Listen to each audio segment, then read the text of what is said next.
siang. Assalamualaikum warahmatullahi wabarakatuh.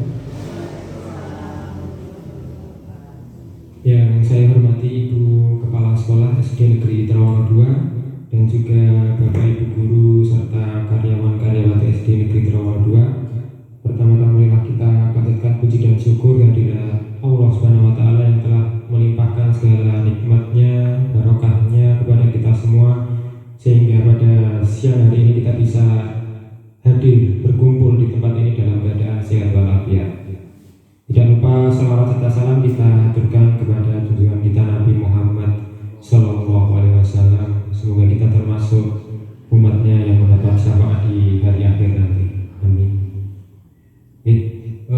Di siang ini yang cukup panas tidak mengurangi semangat kita untuk beraktivitas dari pagi mengajar sampai siang ini tadi, dan sekarang dilanjutkan kegiatan, yaitu di sini saya sebagai calon guru penggerak angkatan 7 Kabupaten Gunung Kidul untuk aksi nyata di modul 1.4. Di sini saya akan diseminasi atau menyampaikan hasil dari apa yang telah saya pelajari di modul 1.4, yaitu tentang budaya positif. Nanti kedepannya semoga dengan kegiatan ini, penyampaian ini, diseminasi ini, semoga nanti kita bisa maju bersama, kemudian membawa kemajuan untuk pembelajaran dan juga pendidikan. Amin. Oke. Mungkin di sini ada yang sudah pernah membaca tentang budaya positif? Belum? Sama sekali belum? Iya, budaya positif. Apa itu budaya positif? Nanti kita akan pelajari. Nanti slide-nya cukup banyak, sekitar 50 slide. Tapi nanti semoga bisa selesai tepat waktu. Ya, budaya positif. Ya, nanti yang akan kita pelajari diantaranya ada ini Bapak Ibu. Yang pertama nanti ada motivasi perilaku manusia, ada disiplin positif, ada keyakinan kelas, ada kebutuhan dasar manusia, 5 posisi kontrol, dan juga segitiga restitusi. Kurang lebih ada 6 materi yang akan kita pelajari hari ini. Yang pertama langsung saja, materi 1 adalah disiplin positif dan nilai kebajikan universal. Coba ini ada sedikit permainan atau mungkin kegiatan. Cobalah buka namanya. Jadi Anda adalah A, nanti Anda itu diberatkan sebagai A. Tugas Anda adalah mengepalkan salah satu tangan Anda, dikepalkan. Coba Anda bayangkan bahwa Anda menyimpan sesuatu yang sangat berharga di dalam kepala tangan Anda. Anda perlu menjaga benda tersebut sekuat tenaga sehingga karena begitu pentingnya untuk kehidupan Anda. Dan tugas B itu nanti rekan Anda diibaratkan, nanti dibayangkan saja di sampingnya itu ada rekan Anda, dan Anda sebagai A itu akan membuka kepala tangan Anda yang berisi sesuatu yang sangat penting itu dengan sekuat tenaga. Baik itu boleh dengan membujuk, menghardik, mengintimidasi, memarahi, menggoda, menggelitik, bahkan menawari Anda uang agar Anda bersedia membuka kepala tangan Anda. Kira-kira kalau di samping Anda ada teman Anda yang berusaha sekuat tenaga untuk membuka kepala tangan Anda yang isinya sangat penting, kira-kira akan dibuka atau tidak? Tidak. Ada yang ingin dibuka? Tidak. Ya, coba. Ya. Apakah Anda atau tim membuka kepala tangan Anda? Mengapa atau apa alasan Anda atau tim membuka kepala tangan Anda? Ada yang mau membuka tadi? Tidak. Kemudian yang selanjutnya, apakah Anda atau tim menutup kepala tangan Anda? Mengapa atau apa alasan Anda atau tim tetap menutup kepala Anda? Alasannya apa kira-kira?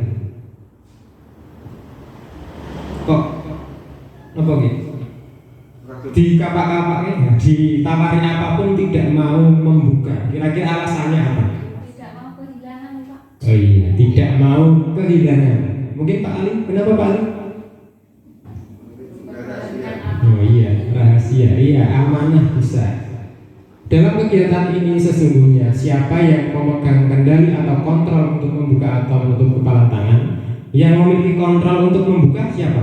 Diri sendiri atau orang lain? Diri sendiri. Ya. Selanjutnya, ya. Kemungkinan jawaban kita terhadap pertanyaan pertama dan kedua bervariasi antara yang bersedia membuka.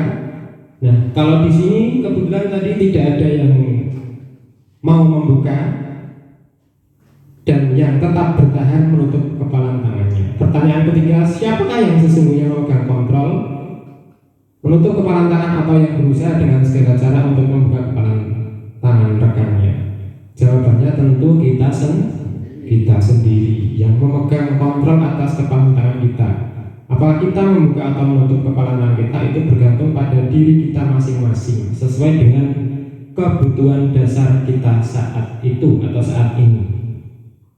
Ada juga yang mungkin punya rahasia tetapi ditawari uang banyak dibuka. Ada mungkin seperti itu. Iya, karena sesuai dengan tergoda, sesuai dengan kebutuhan dasar. Ya, ini adalah bagaimana seseorang bisa berubah dari paradigma stimulus respon kepada pendekatan teori kontrol. Nah, di sini mungkin langsung saja yang selanjutnya, ini ada stimulus respon dan teori kontrol. Jadi yang pertama perbedaannya, realitas kebutuhan kita sama kalau dalam pandangan stimulus respon. Kalau dalam teori kontrol itu realitas kebutuhan kita berbeda. Jadi mungkin ini juga berlaku juga untuk peserta didik. Mungkin kalau selama ini kita menganggap semua peserta didik sama, padahal mereka memiliki kebutuhan yang berbeda. Setiap anak itu memiliki karakteristik masing-masing, kebutuhan masing-masing. Kemudian semua orang melihat hal yang sama. Kalau teori kontrol, setiap orang memiliki gambaran yang berbeda dan seterusnya. Mungkin nanti bisa sambil dipelajari juga. Kemudian ada lagi yang mungkin yang cukup bisa kita bahas adalah saya bisa mengontrol orang lain dalam stimulus respon. Kalau dalam teori kontrol, Anda tidak bisa mengontrol orang lain. Ya, karena kontrol itu ada dalam diri masing-masing. Ya, kemudian disiplin. Apa arti disiplin itu? Ada yang tahu mungkin disiplin itu apa? Mentaati aturan. Mungkin ada pendapat yang berbeda?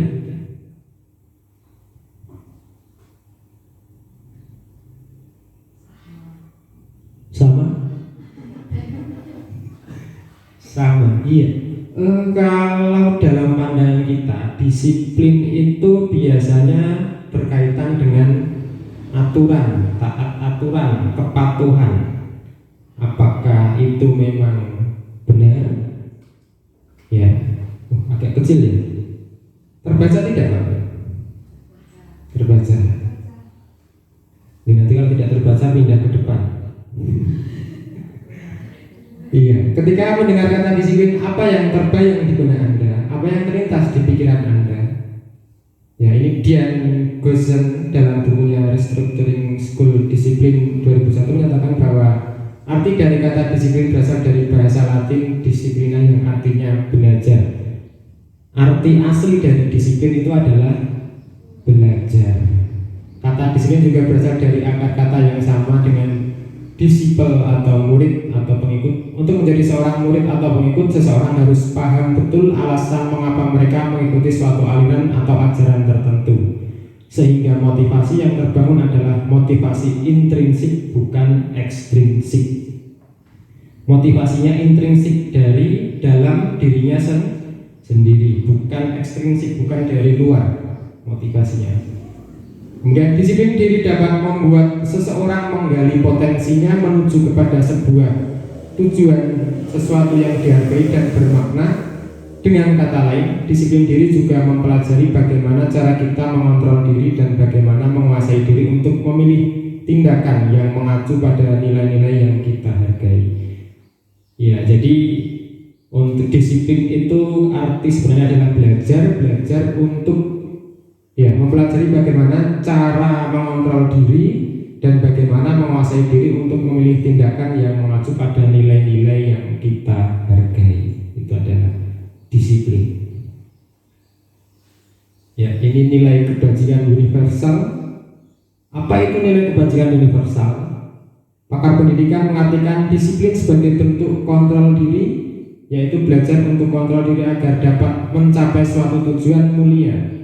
Tujuan mulia di sini mengacu pada nilai-nilai atau prinsip-prinsip mulia yang dianut seseorang.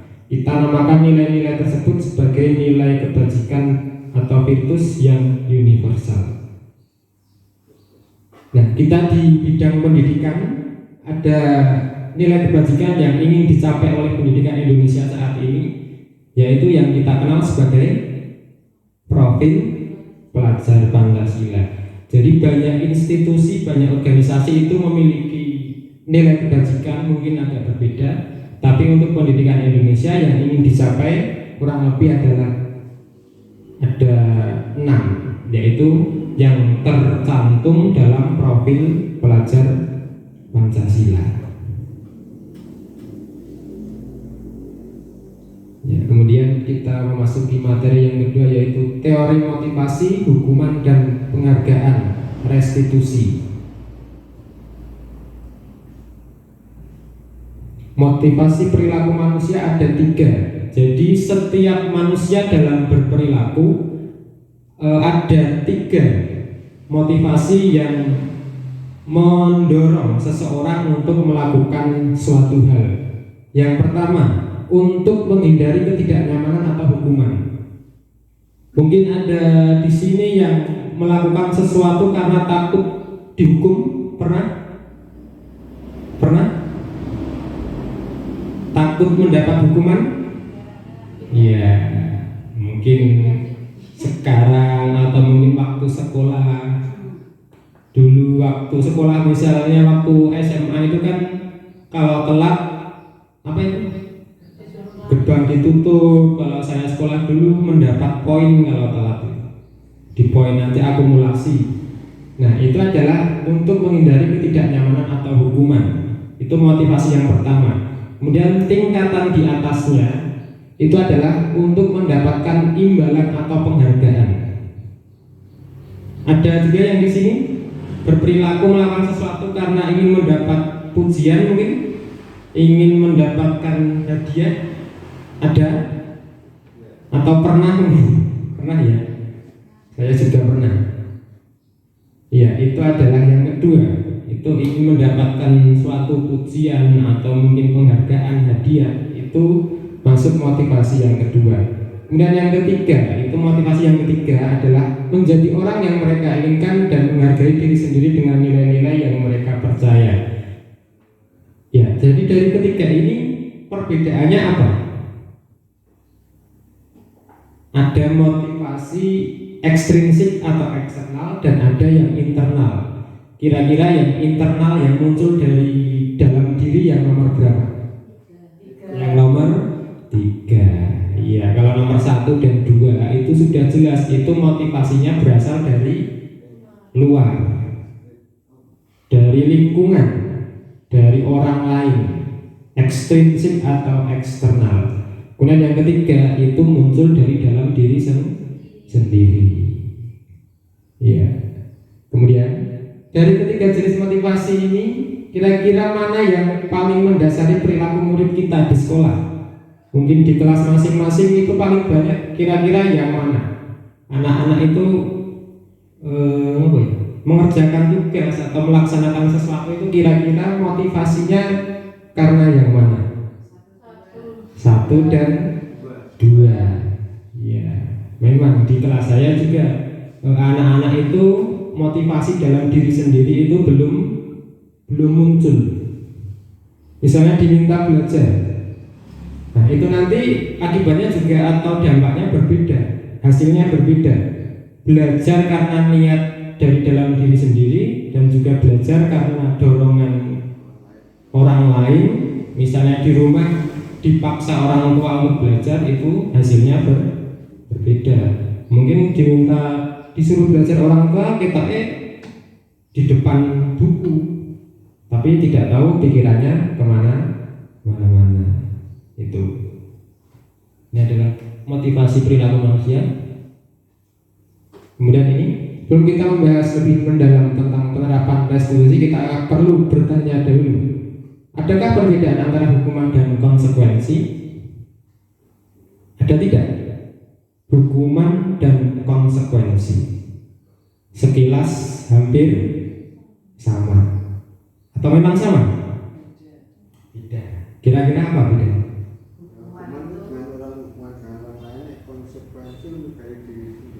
Ya, pendapat yang luar biasa. Yang lain mungkin pendapat yang lain? Hukuman itu karena dia melakukan kesalahan. Iya. Konsekuensi itu karena apa ya? Merasa bertanggung jawab. Oh iya. Pendapat yang bagus juga. Iya, kita bahas.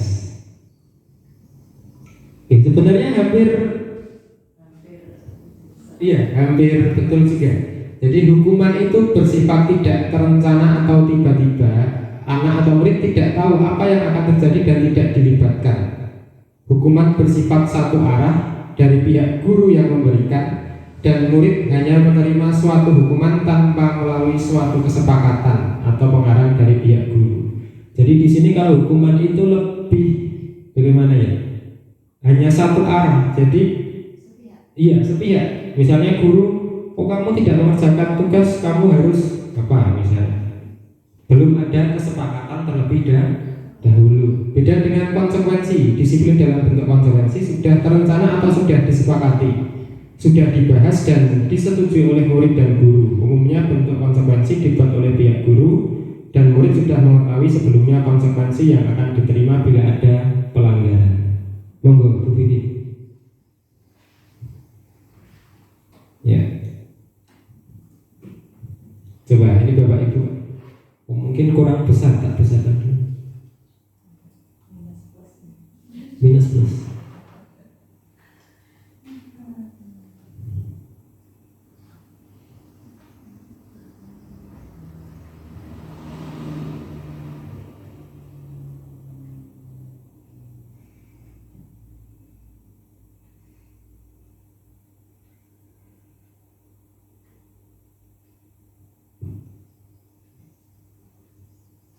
Ya, mungkin lebih jelas.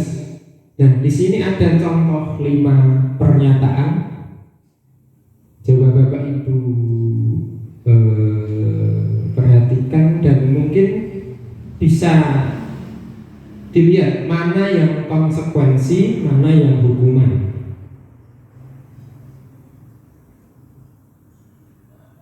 Yang nomor 1 kira-kira apa? Hukuman. Hukuman, iya.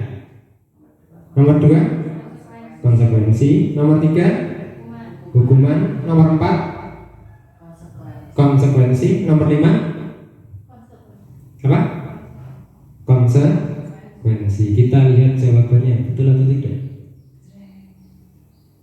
Iya, betul ya. Yang pertama tadi hukuman, kemudian yang kedua konsekuensi, yang ketiga hukuman, kemudian yang keempat dan kelima adalah konsekuensi. Jadi cukup terlihat ya bedanya antara hukuman dan konsekuensi. Ya ini mungkin tulisannya sangat kecil. Nih, hukuman, konsekuensi dan restitusi. Di sini untuk mungkin sangat kecil, tidak terbaca dari belakang. Ya, untuk hukuman itu sesuatu yang menyakitkan harus terjadi, sedangkan konsekuensi sesuatu harus terjadi. Sedangkan restitusi merupakan pilihan. Kemudian untuk hukuman itu tidak nyaman untuk murid atau anak untuk jangka waktu panjang. Itu kalau hukuman, biasanya anak itu merasa bagaimana ya, kadang merasa takut, merasa malu dan sebagainya dalam waktu yang panjang. Kemudian kalau konsekuensi itu tidak nyaman untuk murid jangka waktu pendek, itu biasanya dampaknya seperti itu.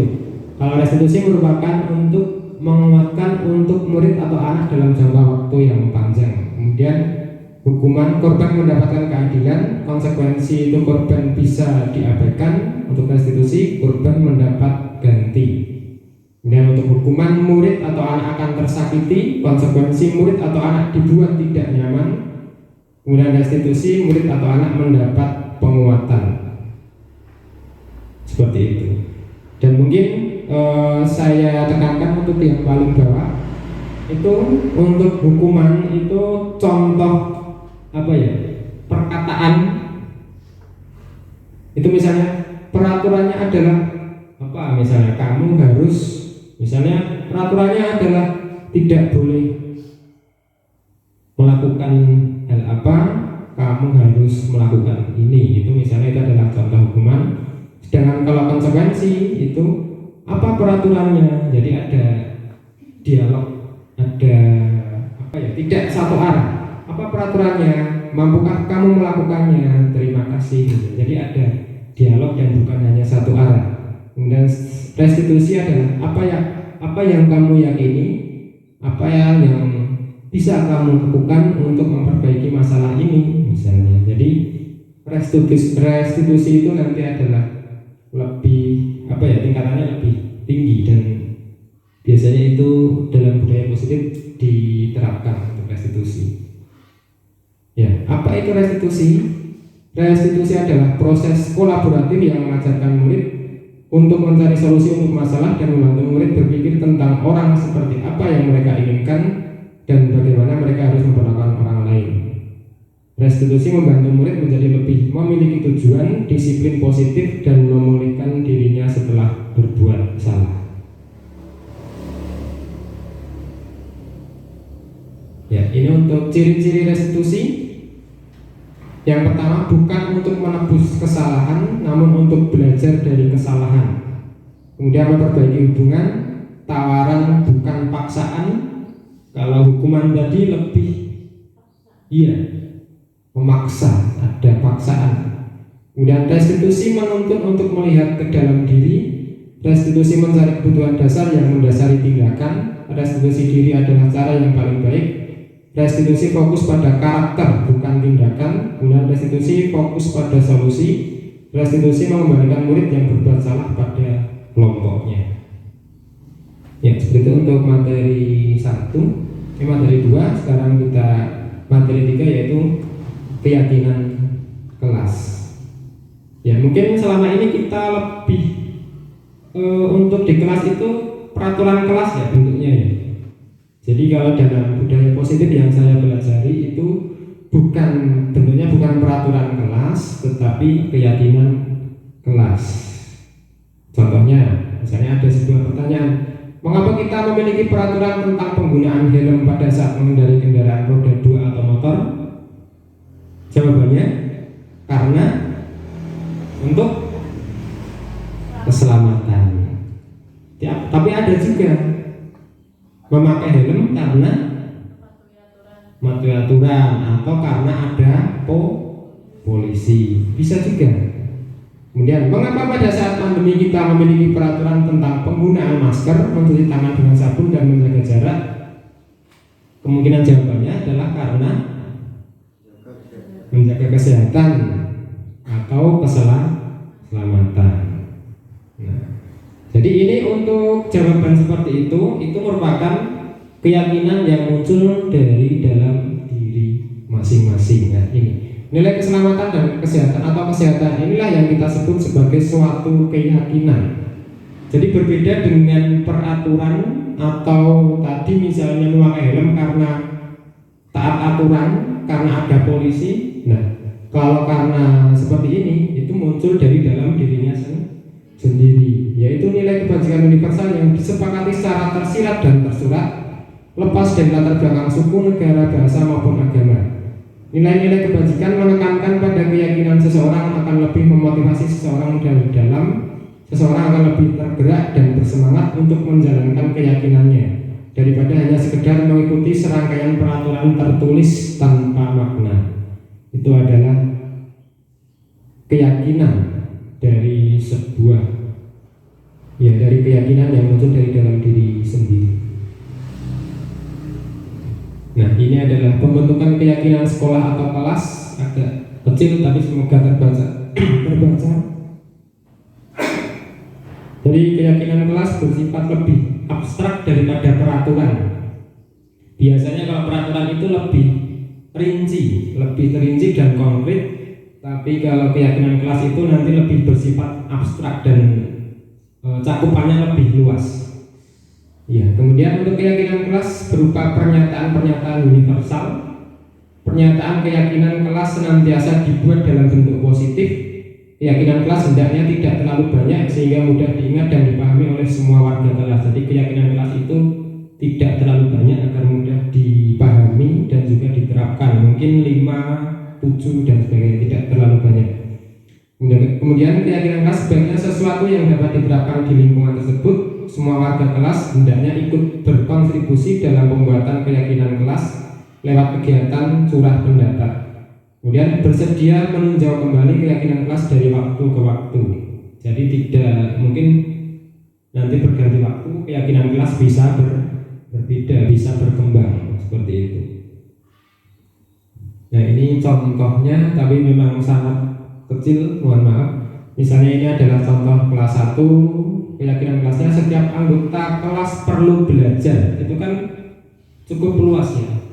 Tidak, misalnya contohnya kalau peraturan itu tidak boleh ramai saat pelajaran, misalnya itu kan lebih konkret atau lebih spesifik, tapi ini lebih luas. Kemudian yang misalnya kelas 5 selalu bersikap positif, kemudian senantiasa menjadi diri terbaik, percaya dan menghormati orang lain serta barang miliknya. Itu contoh keyakinan kelas, jadi cukup universal atau cukup luas. Dan kemudian tadi juga dalam keyakinan kelas itu tidak menggunakan kalimat negatif. Nah, kalau ini adalah kalimat negatif. Dilarang membuang sampah sembarangan, itu adalah kalimat negatif. Misalnya peraturan seperti itu. Tidak boleh membuat gaduh di dalam kelas, tidak boleh usil dan mengganggu teman.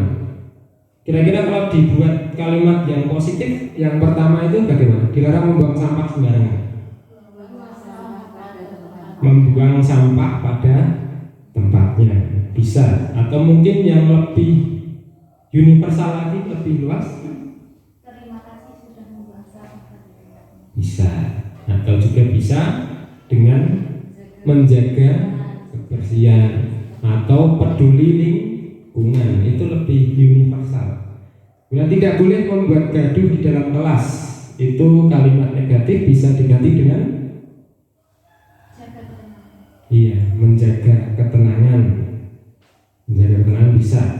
Kemudian kalau tidak boleh usil dan mengganggu teman,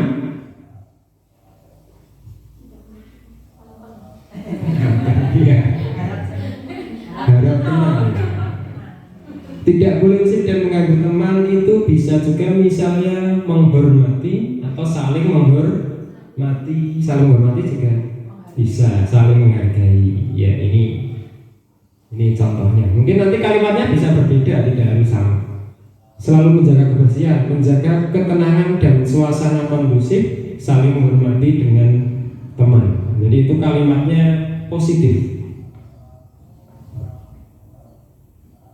Ya, kita lanjutkan untuk materi yang keempat, kebutuhan dasar manusia. Kira-kira kebutuhan dasar manusia apa saja? Apa? Senang, betul. Betul, nanti ada senang. Apa lagi?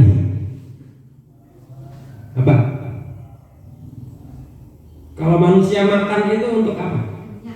Kenyang, bertahan hidup. Terus apa lagi?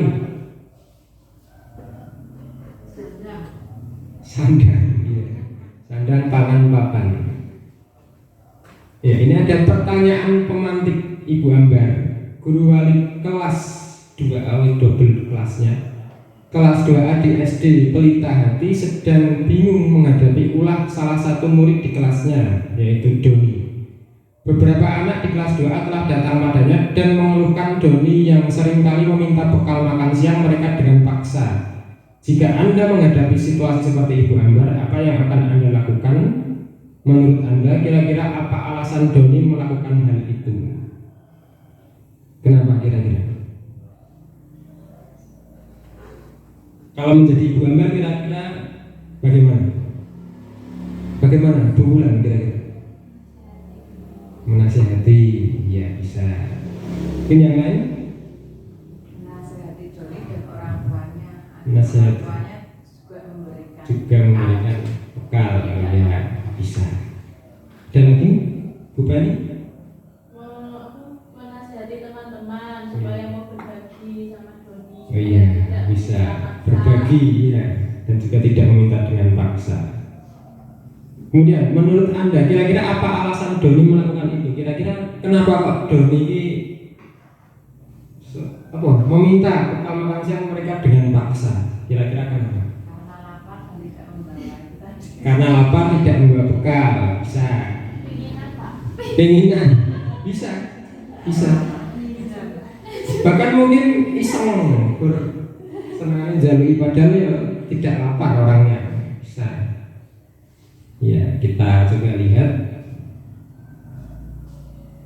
Nah, ini tindakan Ibu Ambar itu sebaiknya mencari tahu alasan Doni melakukan tindakan tersebut. Mencari tahu terlebih dahulu agar mengetahui kebutuhan mana yang sedang berusaha dipenuhi oleh Doni. Jadi yang dibutuhkan Doni itu apa atau kebutuhan dasar apa? Mencari tahu dulu. Kemudian ada suatu tujuan di balik sebuah perilaku manusia. Kita juga percaya bahwa murid memiliki tujuan di balik perilaku mereka. Jadi setiap orang dalam berperilaku pasti memiliki tujuan. Bahkan orang yang berbuat tidak baik pun sebenarnya dia juga memiliki tujuan.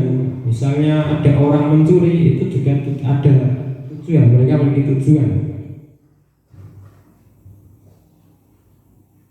Nah, ini adalah 5 kebutuhan dasar manusia.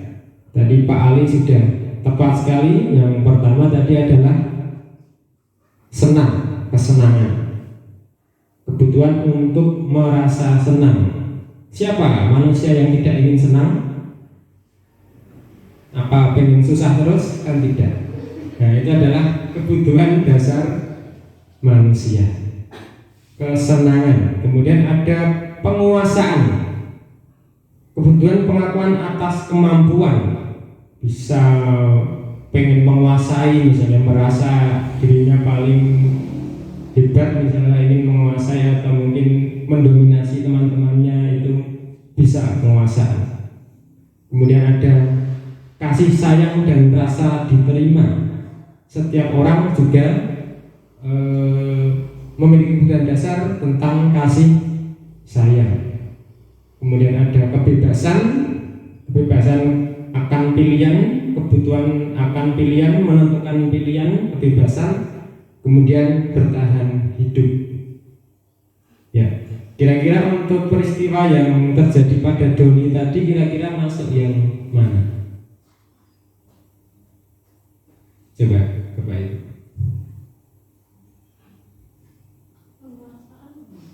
Penguasaan bisa masuk, bisa. Terus apa lagi?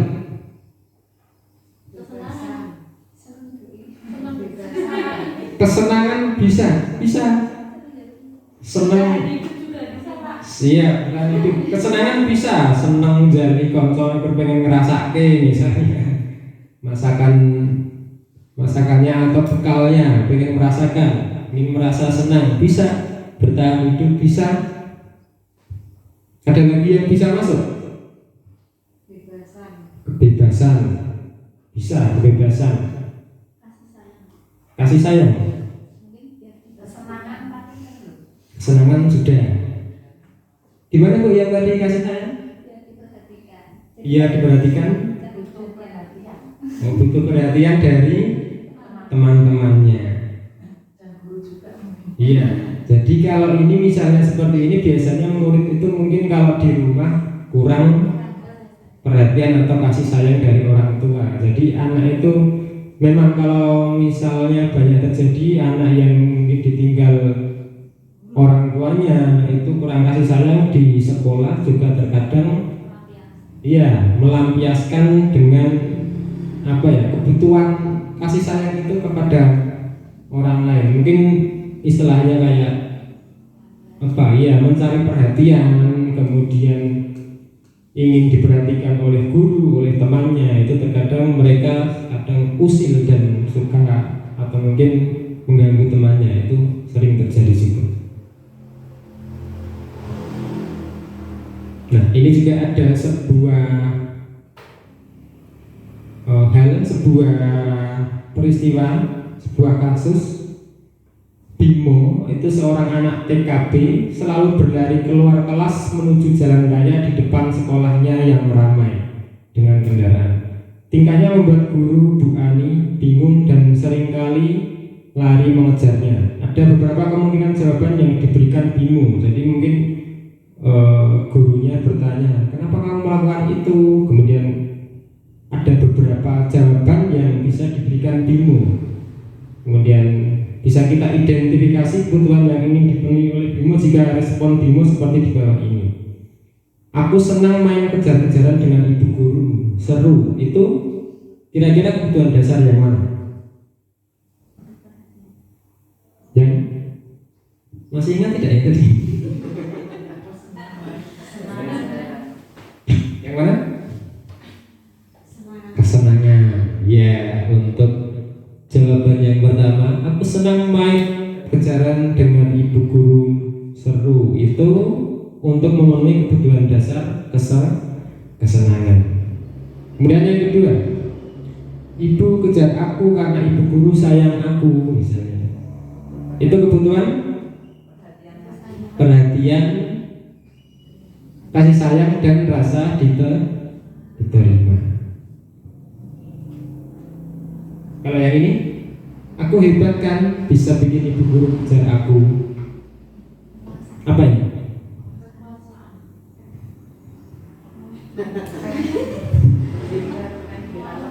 Iya. Apa?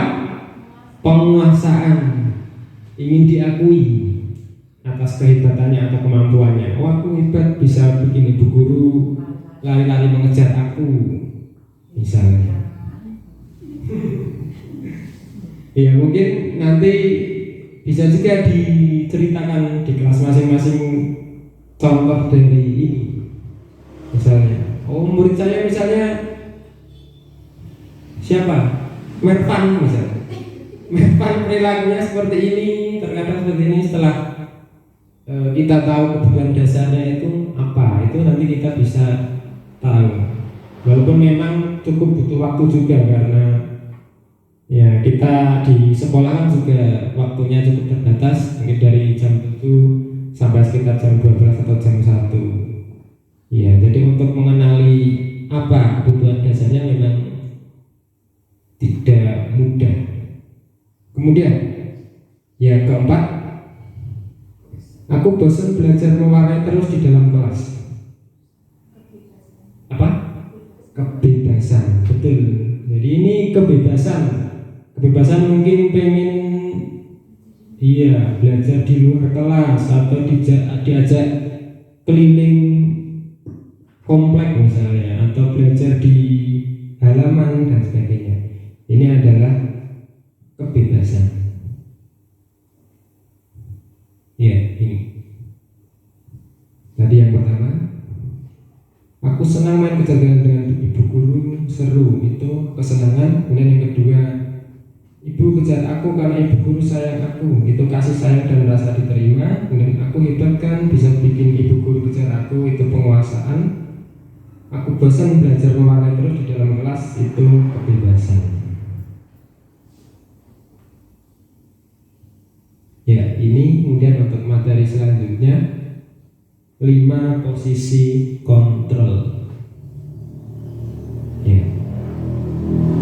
Nah, posisi kontrol itu apa? Jadi mungkin mungkin selama ini kita sebagai guru dalam mendidik siswa atau mungkin dalam menangani sebuah peristiwa yang terjadi pada siswa itu kita menerapkan salah satu atau lebih dari satu posisi kontrol kita sebagai guru atau mungkin orang tua ataupun atasan dalam melakukan kontrol. Yang pertama adalah penghukum, kemudian yang kedua pembuat rasa bersalah, kemudian tiga sebagai teman, yang keempat sebagai pemantau, dan lima sebagai manajer.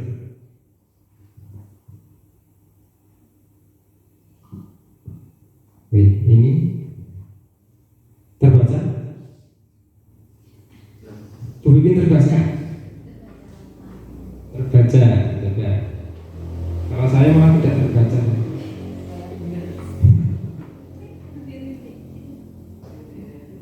Iya, motivasi eksternal dan intrinsik atau internal. Jadi di sini ada berapa? Posisi kontrol ada berapa? Ada 5. Yang pertama apa?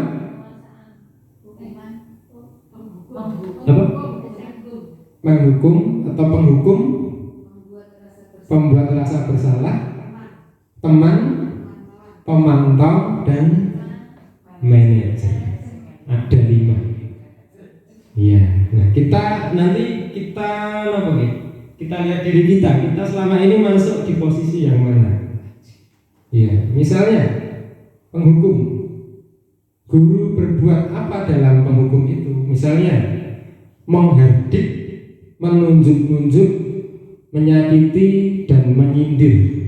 Itu contoh dari posisi penghukum. Nah, itu yang guru perbuat. Kemudian dalam posisi pembuat orang merasa bersalah, misalnya berceramah dan menunjukkan kekecewaan yang mendalam. Misalnya kecewa kenapa kamu lakukan itu misalnya. Jadi kan nanti anak merasa bersalah.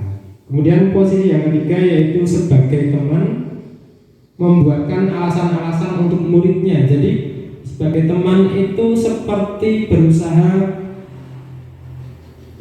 menutupi kesalahan atau mungkin membantu anak yang berbuat salah. Kemudian tipe pemantau itu menghitung dan mengukur. Kalau pemantau itu biasanya melihat sesuai aturan yang berlaku. Pemantau aturannya apa? Dipantau, kemudian dihitung dan diukur kesalahannya seperti apa. Kemudian kalau manajer itu mengajukan pertanyaan-pertanyaan. Jadi lebih ke dalam dialog, ada dialog. Kemudian dalam penghukum yang dikatakan guru misalnya, kalau kamu tidak melakukannya saya akan apa? Itu misalnya tipe penghukum. Kalau kamu tidak melakukannya kamu harus mengerjakannya 10 kali misalnya. Itu misalnya penghukum. Sedangkan untuk membuat orang merasa bersalah, kamu sudah mengecewakan ibu atau bapak, jadi itu anak akan merasa bersalah. Kalau penghukum tadi biasanya anak akan merasa takut, atau kadang kalau di depan teman-temannya akan merasa malu. Ya, seperti itu. Kemudian sebagai teman, guru berkata, lakukan untuk bapak atau ibu. Ya sudah, nanti bapak ibu bantu bereskan. Itu sebagai teman. Kalau dalam posisi pemantau, guru berkata, apa peraturannya, apa konsekuensinya atau sanksinya, apa yang telah kamu lakukan, apa yang terjadi sekarang. Misalnya itu dalam posisi pemantau. Kalau dalam posisi manajer, apa yang kita yakini, apa kamu meyakini hal tersebut? Kalau kamu meyakininya, kamu kamu kan kamu perbaikinya.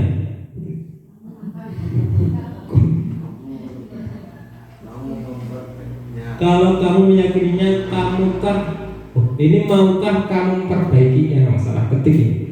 Maukah kamu memperbaikinya? Kalau kamu memperbaikinya, jadi kira-kira hal tersebut akan menggambarkan apa tentang dirimu? Nah, itu adalah posisi manajer. Kemudian hasilnya untuk penghukum, biasanya hasilnya kepada siswa, kalau tipe penghukum akan menghasilkan peserta didik yang memberontak, pendendam, menyalahkan orang lain. Bisa dendam mungkin dengan gurunya, bisa memberontak, bisa juga menyalahkan orang lain. Sedangkan untuk membuat orang merasa bersalah itu menyembunyikan, menyangkal atau berbohong, itu hasilnya. Kemudian sebagai teman itu ketergantungan. Mungkin nanti kalau tidak ada guru yang dianggap sebagai teman itu, dia akan merasa tidak ada yang membantu, tidak ada yang mendampingi. Kemudian tipe pemantau menyesuaikan bila diawasi, jadi hanya pas diawasi saja. Sedangkan manajer itu menguatkan watak atau karakter. Itu nanti hasil pada peserta didik. Nah, ini murid berkata, yang dikatakan murid tadi penghukum itu, saya tidak peduli. Monggo Pak Sulan. Sampun. Sampun, alhamdulillah. Monggo. Lajeng nggak Pak? Depan. Biar masuk kamera. Geser mawon kursinya. Ya, tadi untuk tipe penghukum itu murid berkata saya tidak peduli. Kalau dalam tipe apa tadi yang kedua? Lupa, saya lupa. Membuat orang merasa bersalah itu adalah maafkan saya. Kemudian tipe teman, saya pikir bapak ibu teman saya. Kemudian tipe pemantau, saya akan dapat berapa bintang kalau melakukan hal tersebut. Jika sudah melakukan hal tersebut, saya akan mendapatkan apa? Itu yang dikatakan siswa. Kemudian yang dikatakan siswa dalam tipe manajer, bagaimana caranya agar saya bisa memperbaiki kesalahan ini? Saya akan memperbaiki masalah ini dengan apa? Jadi ada motivasi dalam diri sendiri. Kemudian dampak pada murid untuk tipe penghukum adalah mengulangi kesalahan berulang kali, perilaku menjadi agresif. Kemudian untuk tipe pembuat merasa bersalah itu rendah diri, merasa gagal dan tidak berharga. Kemudian tipe yang ketiga tergantung, kemudian tidak mandiri dan tidak bisa memutuskan. Itu dalam posisi kontrol sebagai teman. Kemudian sebagai pemantau menitik beratkan pada dampak pada diri sendiri, mendapatkan hadiah atau mendapatkan hukuman. Sedangkan dalam tipe manajer mengevaluasi diri, kemudian bagaimana menjadi diri yang lebih baik. Kemudian kaitan dengan dunia berkualitas. Yang pertama, murid meletakkan guru di luar dunia berkualitas. Kemudian yang kedua, murid meletakkan guru di dalam dunia berkualitas. Yang ketiga, murid meletakkan guru sebagai orang penting dalam dunia berkualitas. Yang keempat, murid meletakkan guru peraturan di dunia berkualitas. Kemudian yang tipe manajer, murid meletakkan dirinya sebagai individu yang positif dalam dunia berkualitas.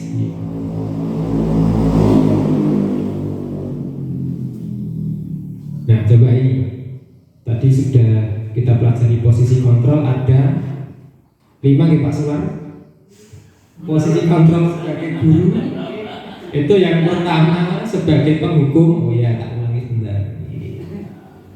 Nah, ini posisi kontrol sebagai guru Pak, guru orang tua maupun atasan. Jadi ada yang tipe penghukum, ada pembuat rasa bersalah, ada teman, pemantau dan manajer. Nah, coba kalau seperti ini masuk yang mana? Siapa yang mau menjawab yang pertama? Saya kecewa sekali dengan kamu. Itu kira-kira tipe yang mana? Yang mana? Pembuat merasa bersalah. Yang kedua? Penghukum. Patuhi aturan saya atau awas, tidak boleh masuk kelas lagi misalnya. Kemudian yang ketiga, apa rencana kamu untuk memperbaiki hal ini? Tipe yang mana? Pemantau. Apa rencana kamu untuk memperbaiki hal ini? Yang paling belakang, ada yang ingat? Manajer. Betul, itu manajer. Jadi kalau manajer itu apa ya? Tidak semena-mena dalam memutuskan sesuatu, tapi berusaha anak itu agar memunculkan pendapat, memberikan kesempatan untuk berpendapat. Kemudian yang keempat, ya sudah, kali ini tidak apa-apa, nanti ibu bantu bereskan. Yang mana? Sebagai teman. Kemudian sanksi atau konsekuensinya apa? Yang mana ini? Pemantau. Kita lihat jawabannya. Betul Pak Semar? Betul ya. Jadi Bapak Ibu sudah cukup paham. Tepuk tangan.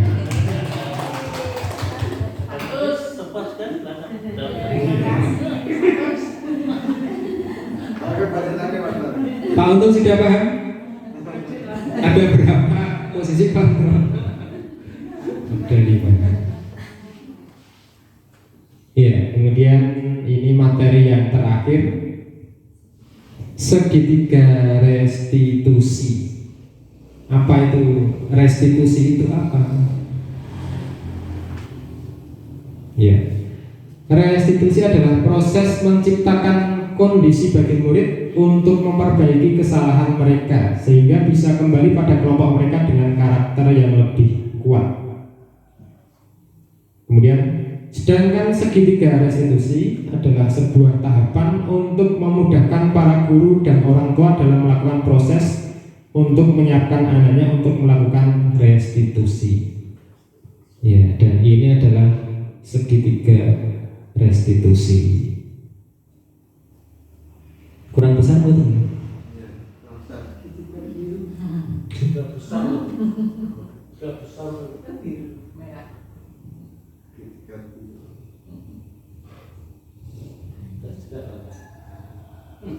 Jelas tapi terbaca betul? Tidak. Ya. Jadi segitiga restitusi itu adalah langkah-langkah yang diambil untuk menyelesaikan sebuah kasus biasanya, permasalahan. Yang pertama adalah menstabilkan identitas. Jadi dari sini, menstabilkan identitas. Jadi misalnya ada sebuah anak atau beberapa anak yang melakukan sebuah kesalahan, itu yang pertama kita menstabilkan identitas dulu. Jadi tidak langsung menyalahkan, tetapi menstabilkan identitas. Setiap orang pasti pernah melakukan kesalahan. Kamu bukan satu-satunya yang pernah melakukan ini. Jadi anak itu tidak langsung, kalau kita langsung salahkan itu kan akan kecil hati, merasa kecil hati. Iya, bisa. Iya, betul. Kemudian setelah menstabilkan identitas, itu adalah validasi tindakan yang salah. Kamu tentu punya alasan mengapa melakukan itu. Jadi tidak langsung menyalahkan, tapi yang kedua validasi tindakan yang salah. Kenapa kamu melakukan itu? Pasti kamu punya alasan. Adakah cara yang lebih efektif untuk mendapatkan apa yang kamu butuhkan? Jadi di sini itu intinya adalah mendengarkan pendapat anak. Alasannya kenapa? Pasti dia punya alasan melakukan suatu hal, karena tadi ada motivasi dari diri, atau mungkin juga eksternal bisa. Kemudian yang ketiga adalah menanyakan keyakinan. Keyakinan kelas apa yang telah kita sepakati? kamu ingin menjadi orang yang seperti apa? Ya, seperti itu adalah segitiga restitusi. Dan ini adalah ada sebuah contoh kasus,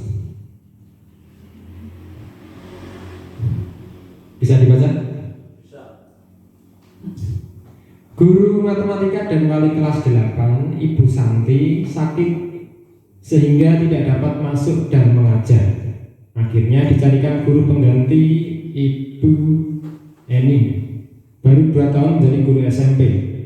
Beberapa murid perempuan, Vivi dan Natali mengetahui hal ini dan mulai menggunakan kesempatan dan bersikap seenaknya, tertawa dan tidak mengindahkan kehadiran Ibu Eni. Ibu Eni mencoba menyapa Vivi dan Natali dengan ramah sambil mengingatkan mereka untuk tetap fokus pada pengerjaan tugas. Ayolah, tugasnya dikerjakan, nanti ibu ditegur Bapak Kepala Sekolah kalau kalian tidak kerjakan tugas. Tolong bantu ibu ya. Namun Vivi dan Natali malah jadi tertawa. Bu, santai saja bu. Mereka tetap tidak mengerjakan tugas dan malah mengobrol. Keesokan harinya, Ibu Santi memanggil Vivi dan Natali serta menanyakan tentang laporan Ibu Eni. Ibu Santi menanyakan apakah mereka bersedia melakukan memperbaiki permasalahan yang ada. Vivi dan Natali sempat ragu-ragu dan membela diri, namun pada akhirnya mengatakan akan meminta maaf. Ibu Santi menanggapi bahwa tindakan itu boleh saja dilakukan bila mereka sungguh-sungguh ingin meminta maaf. Namun Ibu Santi menanyakan kembali apa yang mereka bisa lakukan untuk menggantikan rasa tidak dihormati Ibu Santi. Baik Vivi maupun Natali mengakui bahwa perilaku mereka tidak sesuai dengan keyakinan kelas. Ibu Santi melanjutkan kembali apa yang akan mereka lakukan untuk memperbaiki masalah. Apakah ada gagasan? Setelah berpikir sejenak, Natali dan Vivi mengusulkan bagaimana kalau mereka mengadakan sebuah diskusi kelompok dengan teman-teman sekelasnya. Tema yang mereka pilih adalah penerapan keyakinan kelas, terutama tentang sikap saling menghormati dan bagaimana penerapannya di kehidupan sehari-hari di sekolah. Usulan kedua adalah mengirim email kepada Ibu Eni tentang gagasan mereka tersebut. Mereka pun memberitahu Ibu Eni bahwa mereka telah memberitahu kepala sekolah Pak Hasan bila lain waktu ada ketiadaan guru, maka mereka akan mengusulkan Bu Eni sebagai guru pengganti. Coba di sini sinten sing ajeng yang mau berpendapat kira-kira langkah restitusi yang sudah diambil oleh Ibu Santi itu apa saja? Tadi ada 3.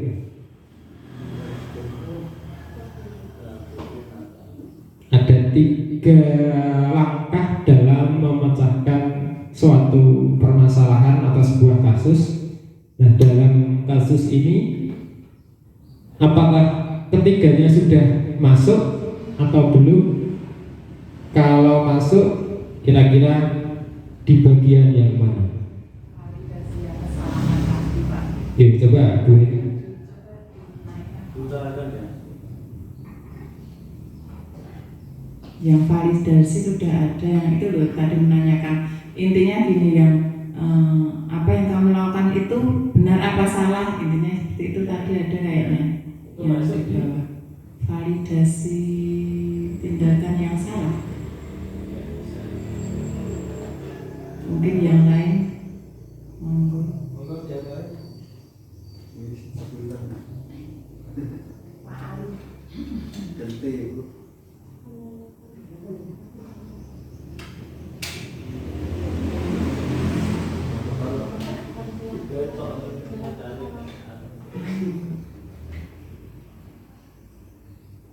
Kan itu mereka sudah merasa bersalah dan ingin minta maaf.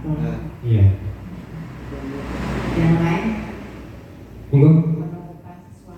Pak untuk menemukan.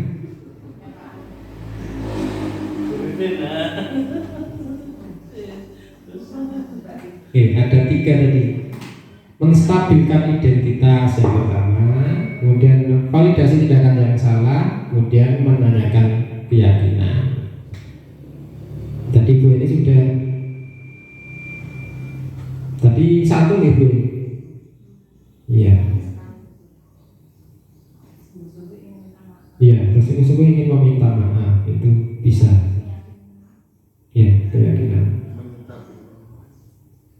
Yang menstabilkan identitas ada belum?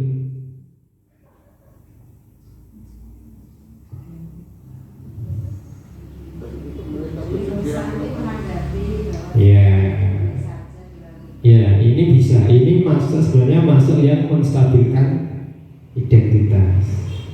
Nah kemudian untuk yang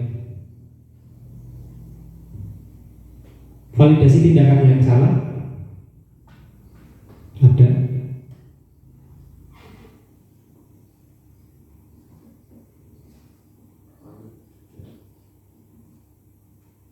Oh ya, coba kita lihat yang ini saja. Ya, ini ada jawabannya. Menstabilkan identitas. Jadi di situ Ibu Santi menanyakan alasan mengapa melakukan hal tersebut, kemudian menanggapi bahwa tindakan itu boleh saja dilakukan bila mereka sungguh-sungguh ingin meminta maaf. Kemudian validasi tindakan yang salah, Bu Santi menanyakan kembali, apa yang mereka bisa lakukan untuk menggantikan rasa tidak dihormati Bu Santi? Ya. Bu Santi atau Bu Eni? Oh iya, salah ketik. Rasa tidak dihormati Bu Eni. Iya. Kemudian menanyakan keyakinan, Ibu Santi melanjutkan kembali apa yang akan mereka lakukan untuk memperbaiki masalah, apakah ada gagasan. Dan tadi kedua anak itu sudah memiliki inisiatif untuk memperbaiki masalah dengan apa tadi melakukan diskusi kelompok, temanya tentang penerapan keyakinan kelas, terutama tentang sikap saling menghormati dan bagaimana penerapannya di kehidupan sehari-hari.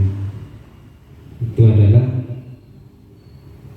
menanyakan keyakinan.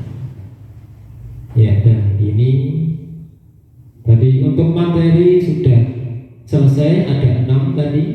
Yang terakhir tadi tentang segitiga restitusi, dan ini adalah contoh penerapan budaya positif di kelas 6. Sudah dibentuk keyakinan kelas. Jadi dalam bentuk keyakinan kelas itu berbeda dengan peraturan yang biasanya hanya satu arah dan guru menentukan langsung tanpa ada dialog dengan siswa. Jadi kalau keyakinan kelas ini, yang pertama guru menjelaskan kepada murid tentang keyakinan kelas, kemudian mempersilahkan murid untuk berdiskusi dengan kelompoknya. Kemudian yang kedua, murid berdiskusi dan bercurah pendapat tentang peraturan yang perlu disepakati di kelas. Jadi mereka berdiskusi kira-kira butuh peraturan apa toh, misalnya kelas misalnya kalau ada guru menerangkan kurang perhatikan, itu mereka kira-kira peraturan yang dibutuhkan apa. Itu mereka saling bertukar pikiran dan bercurah pendapat. Kemudian yang ketiga, murid-murid kemudian menuliskan hasil diskusinya pada kertas sticky note yang kecil. Kemudian langkah selanjutnya, ya, setiap kelompok menempelkan hasil diskusi mereka, kebutuhan mereka tentang peraturan yang dibutuhkan di kelas, kemudian membacakan dan juga ditinjau kembali secara bersama-sama. Mungkin ada kalimat negatif diganti kalimat positif, kemudian dirumuskan menjadi keyakinan kelas. Ya, ini contoh keyakinan kelas yang ada di kelas 6. Ini sebenarnya isinya sama, hanya kemarin untuk berbeda kelompok desain sendiri untuk posternya. Isinya ada 6. Misalnya yang pertama kok kecil.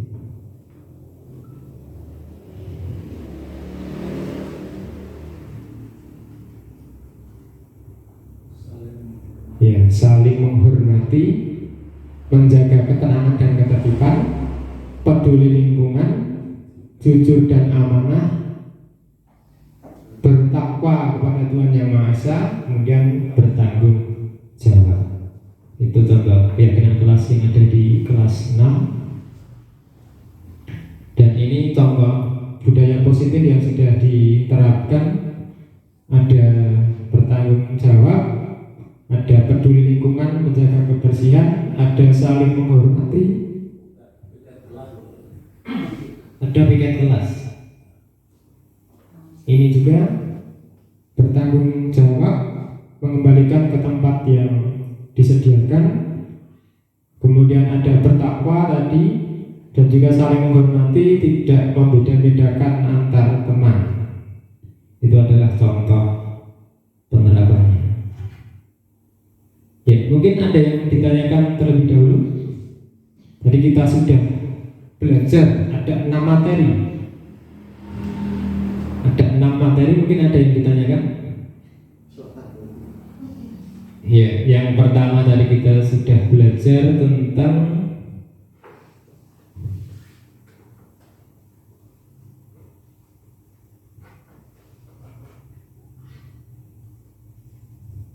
ya, disiplin positif dan nilai kebajikan universal.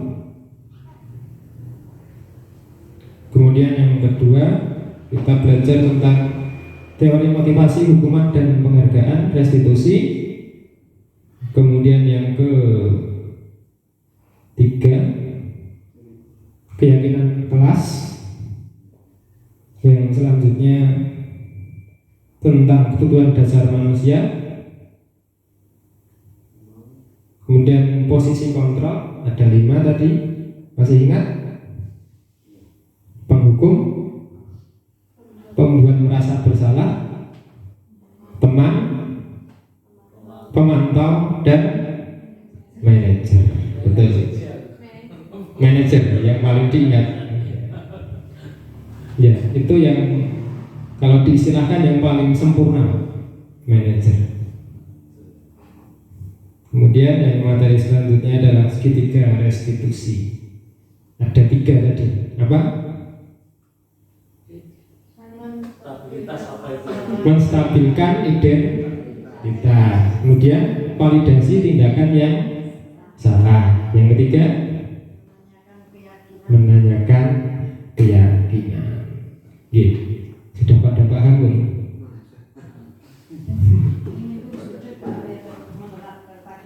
Iya. Ya, mungkin ada yang ditanyakan. Ya, kita refleksi hal baru apa yang saya ketahui setelah mengikuti kegiatan ini. Mungkin ada yang mau menjawab hal baru yang tadinya mungkin seperti apa pandangannya setelah mengikuti ini kok. Oh, ternyata gitu misalnya. Ada yang berpendapat mungkin? Mic-nya di mana ya?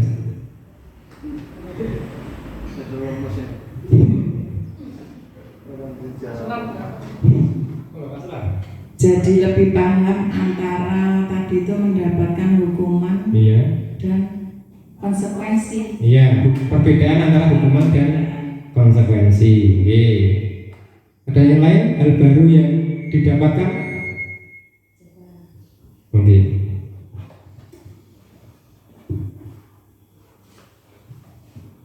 Menurut pendapat saya tadi ada hukuman dan konsekuensi, kemudian ada restitusi. Jadi bila anak itu melanggar peraturan, kita tidak langsung menunjukkan kesalahan apa yang dilakukan anak. Kemudian konsekuensinya anak itu menemukan apa yang telah saya lakukan itu salah atau benar, itu anak-anak menemukan sendiri jawabannya. Kemudian itu pada langkah restitusi tadi, anak-anak sadar dengan sendirinya dan berusaha melakukan perbaikan dari kesalahan yang dilakukan. Mungkin itu. Terima kasih. Yang lain mungkin? Ya. Untuk selanjutnya pertanyaan kedua. Untuk selanjutnya, bagaimana perasaan saya setelah mengikuti kegiatan ini? Perasaannya? Senang. Agak bingung. Mungkin dalam penerapannya, memang dalam penerapannya mungkin tidak semudah teori ya, karena dalam praktek itu kadang kendala juga bermacam-macam, kemudian karakteristik anak juga bermacam-macam. Jadi dalam penerapannya mungkin tidak mudah, banyak kendala. Kemudian hal apa yang akan saya lakukan setelah mengikuti kegiatan ini?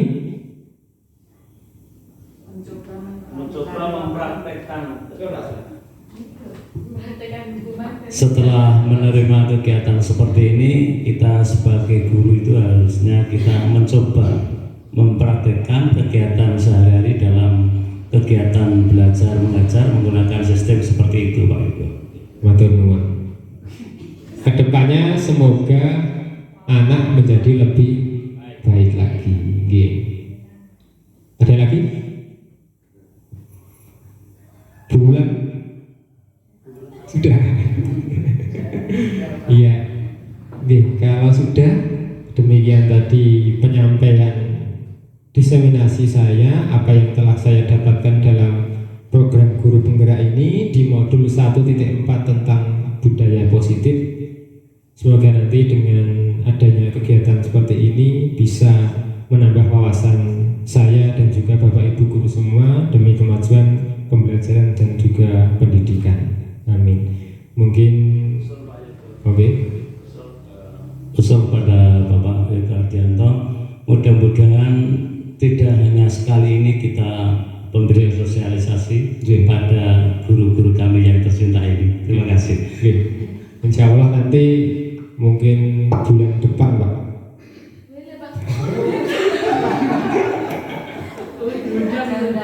Iya, nanti ada undangan.